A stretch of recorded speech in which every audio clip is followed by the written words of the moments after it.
Nagpatuloy ang pamamahagi ng chairmanship ng 41 komite ng Senado. Pinakamarami ang hawak ni Senador Alan Peter Cayetano, habang kay Senador Rodante Marcoleta ang makapangyarihang Blue Ribbon Committee. Nakatutok si Mav Gonzalez. 33 sa 41 committees ng Senado ang naipamahagi na ang chairmanship sa mga senador. Pinakamarami ang 4 na pamumunuan ni Senador Alan Peter Cayetano, kabilang ang Committee on Accounts at Justice. Tig-3 naman sina Senador Amy Marcos, Pia Cayetano, Robin Padilla at Bongo. Nakuha naman ng first-time senator na si Senador Rodante Marcoleta ang makapangyarihang Blue Ribbon Committee na nag-iimbestiga sa mga anomalya sa gobyerno. Si Senador Win Gatchalian ang hahawak sa Committee on Finance na sumisilip sa national budget. Napunta naman kay Senador Camille Villar ang Committee on Environment, habang sa kapatid niya at dating DPWH Secretary Senador Mark Villar ang Committee on Public Works. Kay Senador Raffy Tulfo ang Committee on Migrant Workers at Public Services, habang ang Committee on Social Justice at Games and Amusement napunta sa kapatid niyang si Senador Erwin Tulfo na papaimbestigahan daw ang lumalalang problema sa online gambling. Kung ako po masusunod, ora mismo dapat itigil na ang online gambling. Because of the fact, masama na po ang nangyayari. Karamihan hindi na nagagawa ang trabaho. Take the case of that lawmaker na nahuli, nag-online sabong, yung isa, card games. Nakakahiya naman, di ba?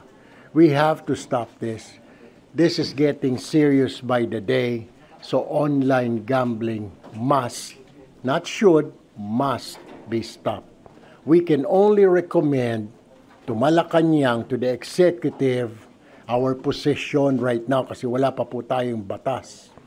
But given the chance, definitely, kung tatanungin niyo ako, ayoko na ng online gambling. Ang mga miyembro na rin ng mayorya na sina Senador Bam Aquino at Kiko Pangilinan nakuha ang Committee on Basic Education at Agriculture.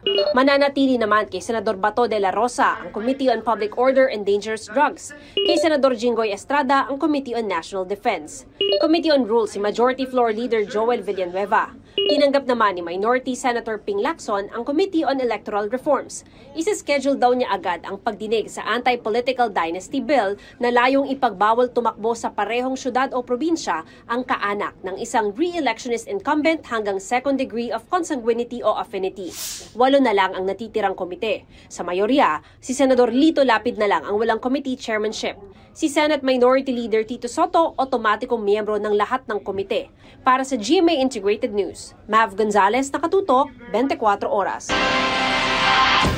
Tinukoy na rin ang iba pang senador na mamumuno sa natitirang Senate committees. Nadagdag sa pamumunuan ni Senador Bato de la Rosa ang Committee on Civil Service, Government Reorganization and Professional Regulation, at kay Senador Mark Villar ang Government Corporations and Public Enterprises.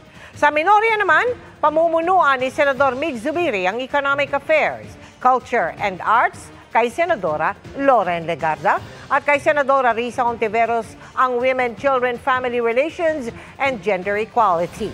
3 komite na lang ang natitira sa ngayon. Samantala, dineklara namang Deputy Majority Leaders sina Senador J.V. Ejercito at Senador Rodante Marcoleta, habang Deputy Minority Leaders sina Senadora Hontiveros at Senador Zubiri.